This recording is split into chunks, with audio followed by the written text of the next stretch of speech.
When I hear the word water, I think probably the most exciting, chemically complex, and very misunderstood resource on the planet. My interest in water is beyond just the technical aspects of what I do. Without water, civilization can't exist. There are no substitutes.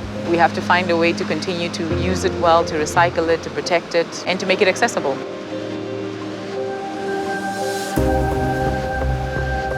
Sub-Saharan Africa is heading towards a serious crisis around water sustainability, but it does have a bunch of water in the form of the ocean.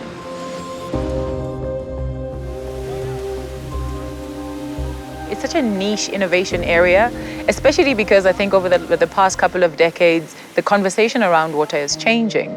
And fundamentally, the focus for us is to develop technologies that are class-leading, that are implemented on the African continent, fit for purpose for African type of problems.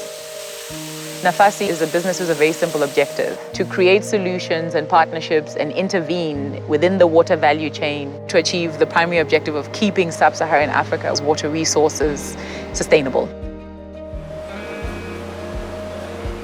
And the biggest challenge for us as a business is knowing where to start, right? Because the problem is so big.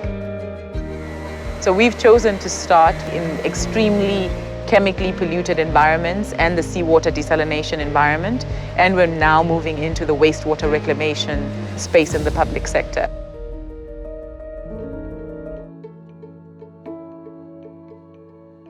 Without water, we cannot live. So it is a critical resource, and it is also an enabler, for economic development in the country as well. Johannesburg has a really interesting history. We call it the Gold Reef for a reason, but what that means is it's become an underground reservoir. The danger with it is that it's a reservoir that is not clean.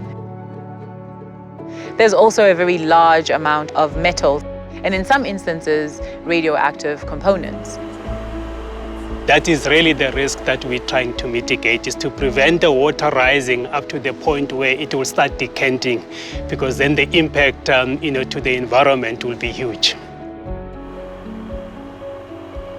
Acid mine water has to be purified or treated before it can be discharged into the natural stream. Currently, the plant is treating 93 million liters of water per day.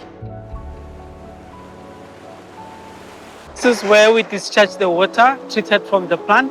The water has been treated to an acceptable quality to be discharged. We constantly monitor the quality of the water that we discharge.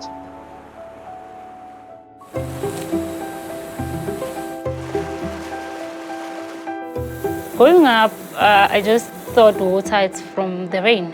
From the rain to the streams, and then you drink. After joining Nafasi Water, now I can see water as a serious resource. At the same time, it's very scarce.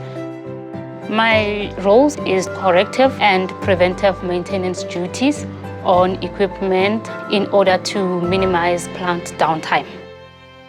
We are finding ways to maximize the opportunity space for young women. Engineering is not always the easiest career for girls to stay in, because it requires lots of travel, you're away from home, you're working shifts. So it conflicts quite easily with the home responsibilities that young women tend to have. Nafasi is a women-led organization where we have about 44% women. We're coming up a lot more proactively with policies and ways of operating that make it more sustainable for girls to stay within the career. Having that dominance and that equity in the inclusion of women, for me, is just the right thing to do. I'm one of the beneficiaries of the ESD program. ESD is an enterprise supply development program that's aimed mostly on SMMEs to support them to grow their businesses.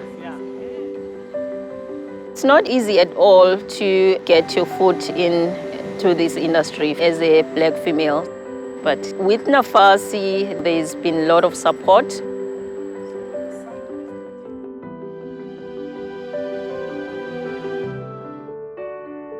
I'm one of the oldest people in the organization, it's a young team. These are our students, our chemical engineering graduates. So what's the objective of the whole test? So we're testing to see what the concentrations of manganese are in our feed. The aim is to try and retain them as much as possible. And as we know that as a country struggling with regards to the water infrastructure, water treatment, we need to ensure that there's always engineers who can work in the sector. There's a whole magnitude of different skills, technology that all has to come together when you operate one of these plants. So Nafasi's done that exceptionally well, being able to pull together these different skill sets and make sure that the team hums as this like well-oiled machine. We've been doing this for 13 years since we commissioned the Irango desalination plant. It requires lots of innovation, lots of engineering time. So we've always focused on membrane technology, and membranes really help us to separate out all the stuff that we don't want in the water at the end of the day. And because you have to always be on the cutting edge of water technology, what we've been focusing on more recently now is finding value from what we're separating out. And there's some really good technology out there that enables you to access those minerals so that you can actually extract them and generate a different revenue stream. Abundance of water, scarcity of water. And technology is the bridge between the two.